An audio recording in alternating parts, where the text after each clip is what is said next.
एक पूरा मतलब कैसे बना लेते हैं। चलिए, आज हम अंग्रेजी वाक्यों के इसी राज से पर्दा उठाएंगे और उन 3 हिस्सों को समझेंगे जो हर वाक्य को जान देते हैं।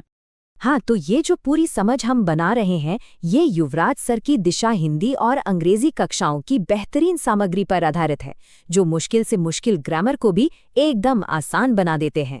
तो आखिर वो 3 जरूरी चीजें हैं क्या, जो बिखरे हुए शब्दों को एक मतलब भरी बात में बदल देती हैं? चलिए पता लगाते हैं। अच्छा, तो सबसे पहले ये समझते हैं कि एक वाक्य होता क्या है। ये सिर्फ शब्दों का झुंड नहीं है, बल्कि एक पूरा विचार है। जैसे मान लीजिए कोई किताब पढ़ रहा है, तो एक सिंपल सा सेंटेंस बनता है, she is reading a book. देखिए, ज्यादातर वाक्य ना एक बड़े ही सिंपल से फॉर्मूले पर चलते हैं। कोई है जो कुछ कर रहा है, यानी हमारा सब्जेक्ट, वो क्या कर रहा है, यानी वर्ब, और उस काम का असर किस पर पड़ रहा है, यानी ऑब्जेक्ट। कितना सीधा और लॉजिकल है ना? तो चलिए सबसे पहले मिलते हैं हमारे वाक्य के हीरो से, कर्ता यानी द सब्जेक्ट। सब्जेक्ट आप समझ लीजिए किसी भी कहानी का मेन कैरेक्टर होता है। सारी कहानी उसी के आसपास घूमती है, सारा एक्शन वही करता है। जैसे इस सेंटेंस को देखिए, यहाँ एक्शन कौन कर रहा है? रवि। वो क्रिकेट खेल रहा है। तो बस रवि ही हमारे वाक्य का हीरो यानी हमारा सब्जेक्ट है।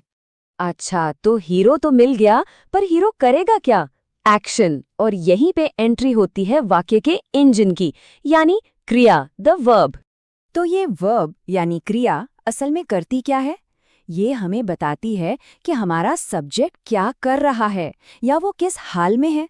एक तरह से ये वाक्य में जान डाल देती है। और यहाँ पर एक मज़ेदार बात है, वर्ब्स भी ना 2 तरह के रोल निभाते हैं।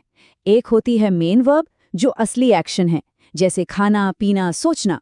और दूसरी होती है हेल्पिंग वर्ब, जो इस मेन वर्ब की मदद करती है और हमें बताती है कि काम कब हो रहा है, अभी, कल या आने वाले कल में।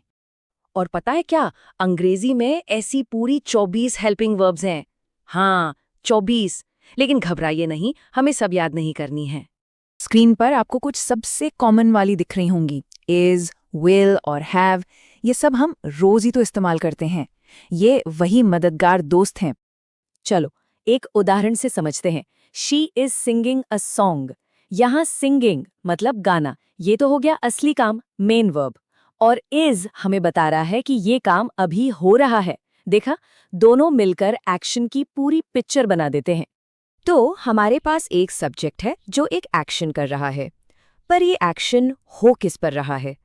कहानी अभी भी थोड़ी अधूरी लगती है ना? और यहीं पर हमारा तीसरा और आखिरी हिस्सा आता है, कर्म यानी द ऑब्जेक्ट। ऑब्जेक्ट वो है जिस पर क्रिया का असर पड़ता है। ये वो आखिरी टुकड़ा है जो हमारी कहानी या पहेली को पूरा करता है। लेकिन रुकिए, कहानी में एक छोटा सा ट्विस्ट और है। जैसे क्रिया के 2 रूप थे, वैसे ही कर्म के भी 2 अलग-अलग प्रकार हो सकते हैं। डायरेक्ट ऑब्जेक्ट वो होता है जिस पर एक्शन का सीधा असर होता है, ये क्या या किसे का जवाब देता है। और इनडायरेक्ट ऑब्जेक्ट वो है जिसके लिए वो एक्शन किया गया है।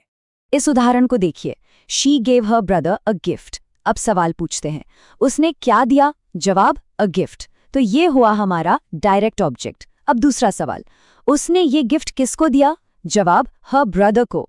ये हो गया इनडायरेक्ट ऑब्जेक्ट। सिंपल है ना? ठीक है, अब जब हमने सारे हिस्से समझ लिए हैं, तो क्यों ना एक साथ जोड़कर देखें। चलिए एक उदाहरण लेते हैं। इस वाक्य को देखते हैं, दे आर प्लेइंग फुटबॉल। अब देखिए टेबल में, दे ये हो गए subject, are helping verb, playing main verb, और वी क्या खेल रहे हैं? फुटबॉल।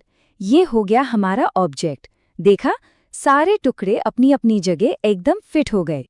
तो असल में ये 3 चीजें, सब्जेक्ट, वर्ब और ऑब्जेक्ट, यही वो नींव है जिस पर साफ और कॉन्फिडेंट इंग्लिश टिकी हुई है। तो आखिर में एक सवाल सोचना तो बनता है, क्या सेंटेंस को इस तरह तोड़ने का ये तरीका सिर्फ इंग्लिश ही नहीं, बल्कि कोई भी नई भाषा सीखने का सीक्रेट हो सकता है? जरा सोचिएगा इस बारे में।